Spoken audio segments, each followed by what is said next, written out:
Angels Care Home Health, serving Hayes and the surrounding areas, is a Medicare-certified home health agency providing quality skilled nursing and restorative therapy services to patients in their homes. I love the nurses that come and see me. Angels Care is there to help 24 hours a day, and all services are covered 100% by Medicare for patients who are eligible. Since I learned about Angel Care, I would recommend them to anybody. Angels Care Home Health. We serve patients. Eagle Community Television presents Community Connection with your host, Mike Cooper. Hello and welcome again to Community Connection from Eagle Community Television. Thanks for watching. Thanks as always to the producer and editor of our series, Jeff DeRoll. Also, we'd like to thank Jordan Schaefer for helping out with the camera work today from Eagle Communications. Dr. Phil Stahlman, PhD professor and research weed scientist at the Kansas State Agricultural Research Center in Hayes, on the 183 bypass in Hayes, now retired. But we wanted to follow up with Phil on some of the weed research that he has been doing, and particularly get a little more information about a listening tour that he participated in Colorado. Let's begin, though, if we could, with the recent spate of fires throughout Kansas, Phil, and the research center was involved, huh? Yeah, I just learned this morning that the fire last night in the northern part of the county was on some of our experimental range, and we lost a considerable portion of our grassland on that range, I'm told. And I guess that will have impact on research situations. It will. I have not talked to the people involved in, the livestock or the husbandry, livestock husbandry, but I would guess that that's true. Let's move to that listening tour, one of 7 nationwide that was held in Colorado recently, of which you were a part. First question, how'd you become involved? Well, they caught you at a weak moment, right? Possibly, yes. It turned out to be a lot more work than one envisioned when you say yes to something, but because I am heavily involved in my scientific discipline on a national level, they asked if I would chair the organization of this regional meeting, and at the time it sounded like a great opportunity. Little did I realize how much work it was going to be. Tell us about it. Who attended? We wanted what we would call a stratified audience of people that would be affected by herbicide-resistant weeds and the like, and so that extends well beyond just growers. But we had more growers than any other stakeholder group, but we also had crop consultants and agronomists. We had absentee landlords or landowners, if you will. We had we were hoping to have some lenders that at this meeting, but just a variety of folks that represent all aspects of agriculture, including retail and commercial as well.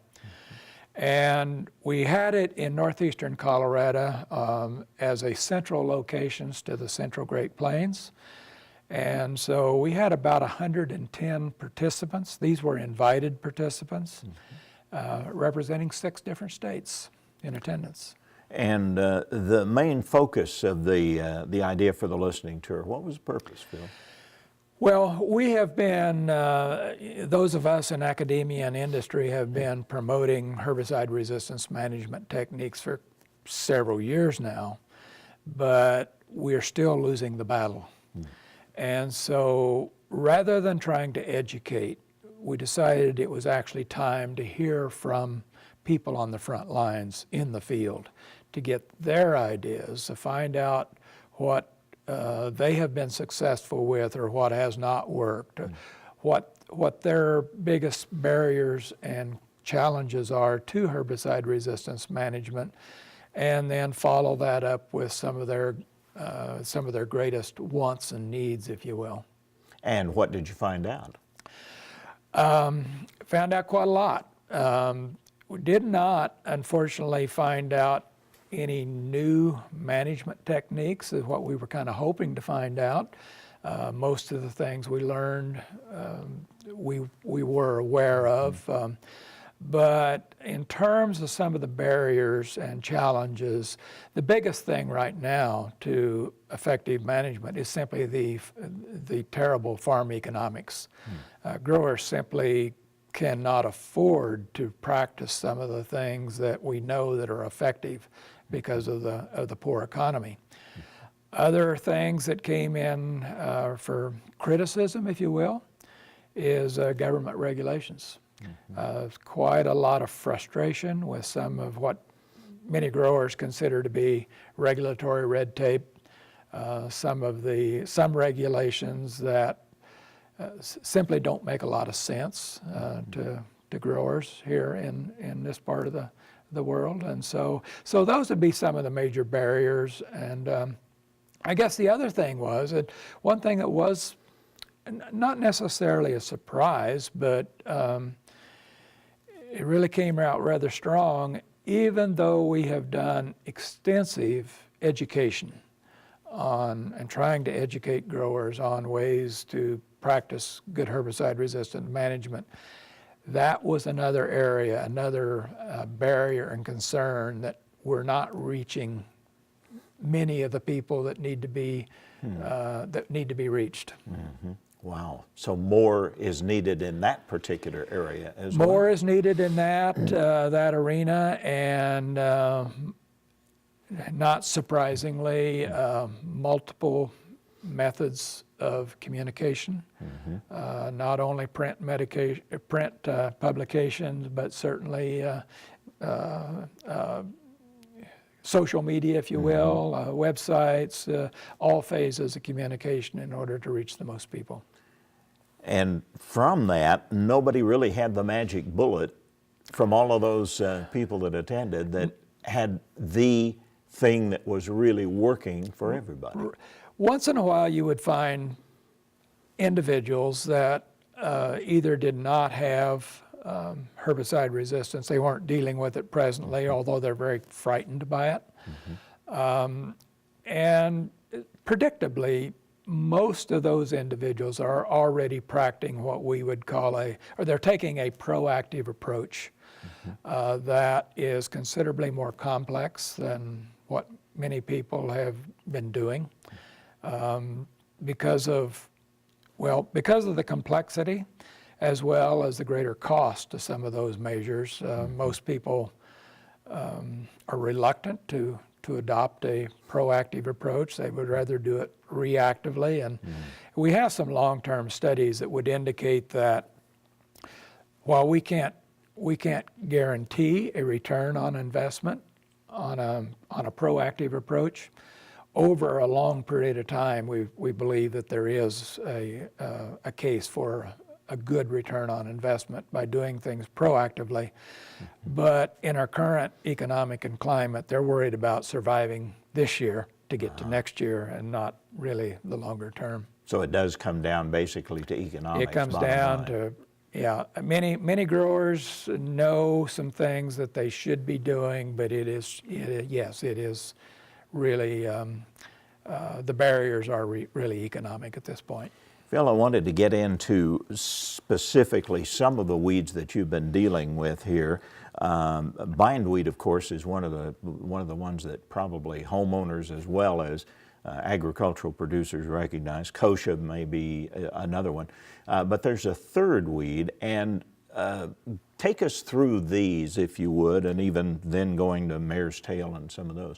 Take us through those. Well, you mentioned bindweed.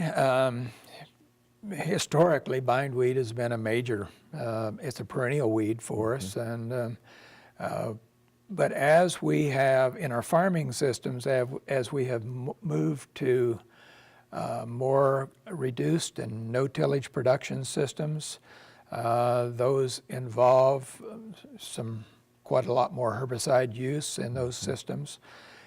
We have managed to bring bindweed a little bit under control, and so that it is not the problem that it as severe a problem as it used to be. But anytime that we make major changes in any farming systems, the weeds adapt to those systems. And so what you do is you change the weeds that you actually select for weeds that are more adapted to the farming systems that you're using at the time. So we have seen shifts in the weeds that make up most of the weed populations, and then on top of that, as we repeatedly use the same herbicides on our fields, we know that we can evolve herbicide resistance, is what we have done.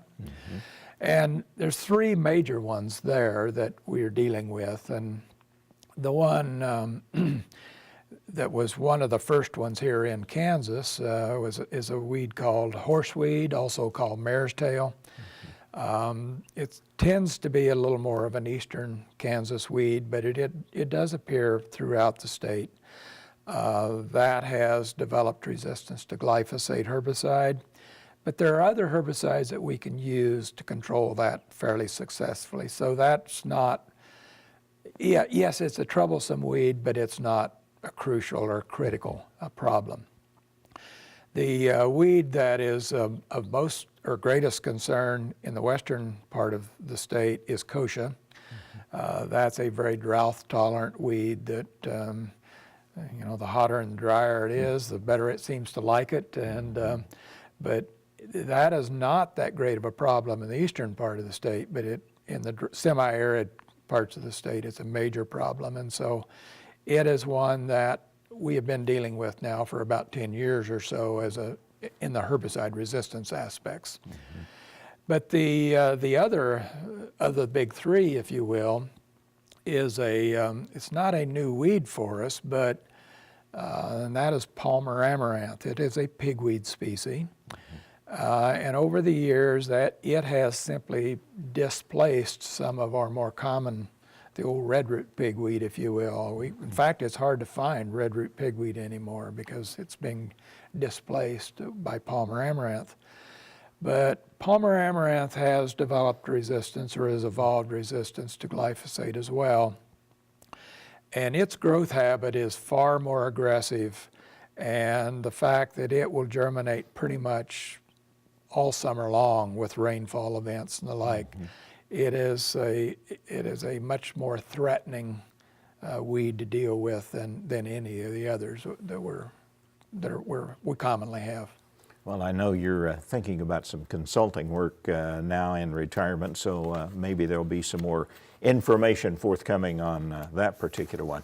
Before we end our discussion, though, today, Phil, we got to review the retirement party, which I understand was well attended and pretty special. Well, it was. Yeah, we had a special retirement dinner on Saturday night that I invited in all of my former students, former employees that have worked with me over the years, and many of my colleagues and many of them from Manhattan and the like on the university that, and some special farmers that we've worked with closely over the years. And so, yeah, we had about 75 people there on Saturday night. It was great to have to get everyone together again, and I was very pleased that all of the students that I've had over the years, all but one who still reside in the United States were present, and some of them came from considerable distance. That's amazing. All of the students with the exception of one. That is fantastic.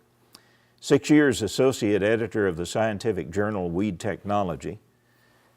Honors and awards include a fellow at Distinguished Research Professional Performance Awards at K-State. Also travels abroad and work in Australia and Africa. So with the background, publications, all the research you've done for these 40 plus years, Phil, you could have gone anywhere, you and Linda and the boys. What about Hays? How come Hays? Well, I think anybody who's spent some time in Hays realizes it kind of gets in your blood. And we found that Hays is just an excellent place to live and raise a family. Good schools, hospitals, all the resources we have are right here. And yes, I had opportunities to go elsewhere, and I did look at those and consider those, but especially when it comes to the research component and the resources I have here at the Agricultural Research Center. I just really couldn't see myself being any better off going someplace else. So this is home. Dallas Peterson, who's a professor and extension weed specialist in the Department of Agronomy at K-State, had this quote about Phil. Phil's been a tremendous asset to Kansas farmers, K-State, and weed science discipline as a result of the weed research he's conducted and communicated over the past 40-plus years. Dallas Peterson on Phil Stahlman, Our Community Connection.